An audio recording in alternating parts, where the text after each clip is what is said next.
Hey everybody, it's author of Penetration Testing, a hands-on introduction to hacking, and your instructor for this accompanying lab.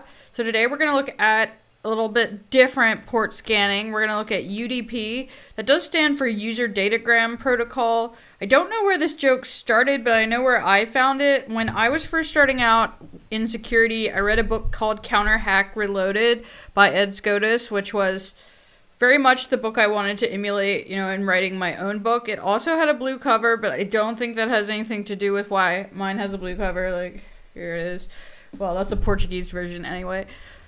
Yes, I have a lot of my own books lying around, but oddly enough, I don't have any of the English edition because I'm not supposed to get any more. I've basically been cut off until I finish my second edition, which I'm going to do as soon as I finish these labs. So anyway, but I have all the other editions for all the other languages besides English. So anyway, all right, so the point was, right, Counter Hack Reloaded, and there was definitely a joke in that book, and it was that UDP stands for Unreliable Damn Protocol, and that's not what it actually stands for, but it's a pretty common joke, I think. I'm not sure where it started.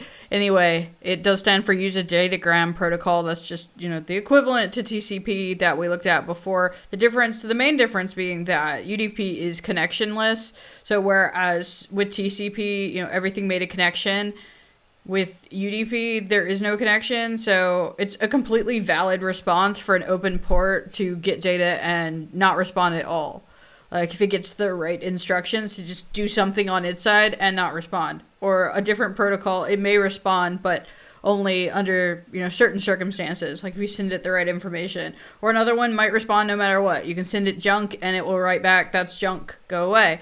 So you can get very different responses, whereas since TCP makes a connection, it's for port scanning, it's a bit easier because, you're going, either the connection will be made or it won't. Whereas with this, you send it data, you may get nothing back, and it may be an open port. Or, you might get back, destination unreachable and it's closed. Or you might get nothing back and it may be filtered like at a firewall or something. So it can make port scanning a little harder. I think UDP ports are often overlooked on security testing, which makes it another place, I guess, for security through obscurity to hide your vulnerable stuff. Put it on UDP, or, if you're going to hide a backdoor or something, do it on UDP because people are going to be less likely to find it, but that's security through obscurity. Absolutely, it's not great, but certainly I think that UDP is often overlooked, and I'm really glad that we are taking a look at it today. So anyway, let's get started. You've got your lab link as usual. Grab your lab manual, and as usual, you're going to have different IP addresses than me. Our target is going to be .3. If yours isn't working, make sure that you're using the right IP addresses and not just following the video, because yours will be different. These are handed out on the fly. Let's take a look at our questions. How many services are running on the target machine, which uses UDP port, and what service is running on port 69? That needs a question mark. I'm going to have to get them to fix that. I see you giggling already. Stop giggling, port 69. No, it's valid. It's an actual default port for a certain service. Go ahead and look up what the default service is for UDP port 69. I dare you. Stop giggling. I'm not giggling, I swear. All right, anyway, let's get started. All right, so let's take a look-see at this. Grab our lab, pull up our terminal as usual. Put mine over here so it's not covered by my head over in the corner. First thing we want to do is always grab our IP address, IP adder, and I am 192.107.233.2 this time. Yours will likely be different. Do keep that in mind. And based on our instructions, we have our target as .3. All right, so we're going to use nmap again, like we have been. If you're not doing this in order, we did 2 previous videos on port scanning, and we used nmap, the network mapper, to do TCP. Now we're going to use it to do UDP.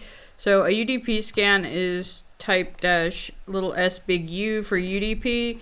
So things are a little bit different for UDP. We can do like the entire port set if we want to, but it'll take a while because yeah, UDP and its connectionlessness, but it also actually has some, I guess, special flags. So we can do top ports, dash dash top dash ports until it, say, 250 top ports. This will get you the right ones for this lab. So, you know, you can do them all. You can just do the dash P dash or specify specific ports or things like that.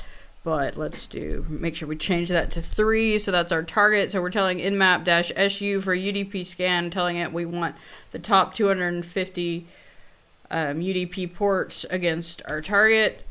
This one will probably take just a little bit longer. So I should have set it off before I started jibber jabbering, because now I have to come up with something to say while it works. But anyway, so I don't know what I want to say. Let's see, what were our flags? So we want to know how many are listening, and we want to know what's on port 69, which, well, we'll see, I guess. So, yeah.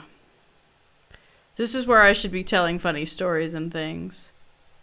Well, I just moved house, so there's nothing on the wall, which perhaps makes it really good for... I may just leave it this way with nothing on the wall. At my old house, if you've seen any videos I've done, I had, like, horse show numbers and horse show ribbons and all sorts of stuff all over the wall. And I thought it was kind of fun, but I don't know. Maybe, like, a basic wall is better. I'm not sure.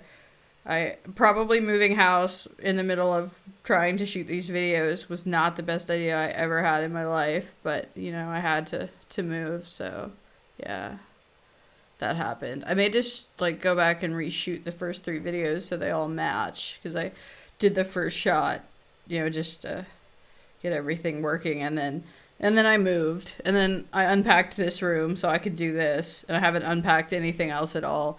This is really going to have to finish.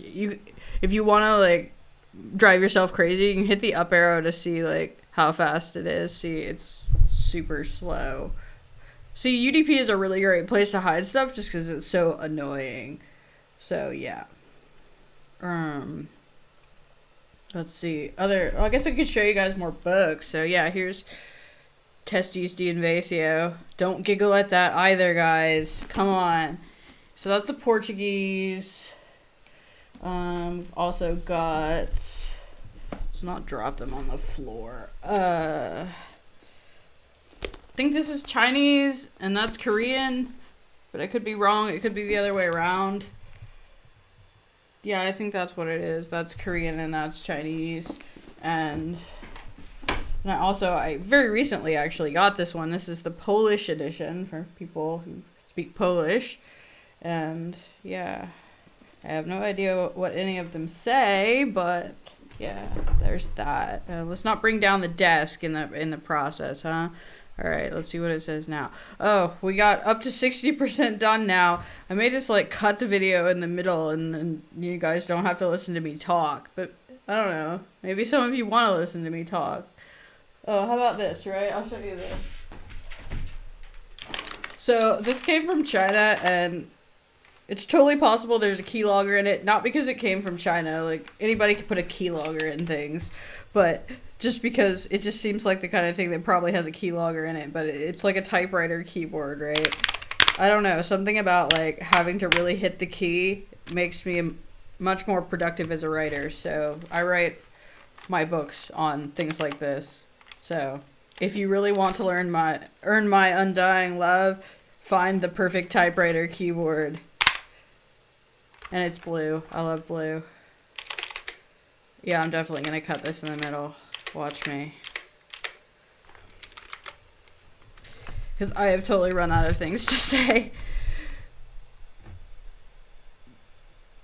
Do you like the lighting? I have, like, light rings and stuff. This is insane. Hurry up. 89%. And you know it's just going to hang at, like, 99 if you've done something like this. So definitely it will take a long time in the middle of the video, and I'm gonna cut it. I'm definitely gonna cut it. You guys don't want to hear me, like, ramble on for 5 minutes about nothing. You guys are here to learn pin testing, hopefully. See, I told you, look, 9999, so it's gonna make me wait even longer. So says it's taken like 6 minutes. So I've spent 6 minutes rambling on while this thing runs. So you can see why this would be a great place to hide a back door. All right, here we go. Here we go. 53, 69, 161.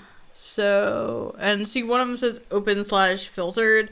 So I mentioned that, you know, it's a totally valid for it to say nothing. So a valid response is not to respond in UDP. There's no like set way that ports have to respond because there's not a connection. So it's really up to the particular protocol, like how it wants to behave based on the input it gets.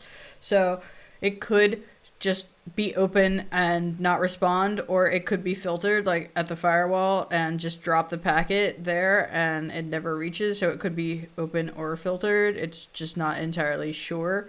So to save ourselves another like really painful version of me having to talk about nothing, let's use the port option to kind of figure out what's going on here. So it looks like 3 is our answer for how many ports are listening. So let's use -P for port, but instead of the second tick for all ports, because then we would really be here all night, let's just ask it for the specific ports that we found. So I just did that as a comment separated list. Put in our IP address. That's going to be a -.3 at the end. And the whole point was I want to find the version. So remember that's -SV. So we can do -SV and -S. If we just do that, it's going to do TCP. So we have to do -SU as well till it. So you can do like multiple scan type things. So -SU, -SV, -P are 3 ports that we found that were open, and then our IP addresses. Please let this be faster because I have clearly I need to like have a list of anecdotes to come up with to talk about while these things run, or just cut the videos. I haven't decided yet what I'm gonna do. I'll probably cut it.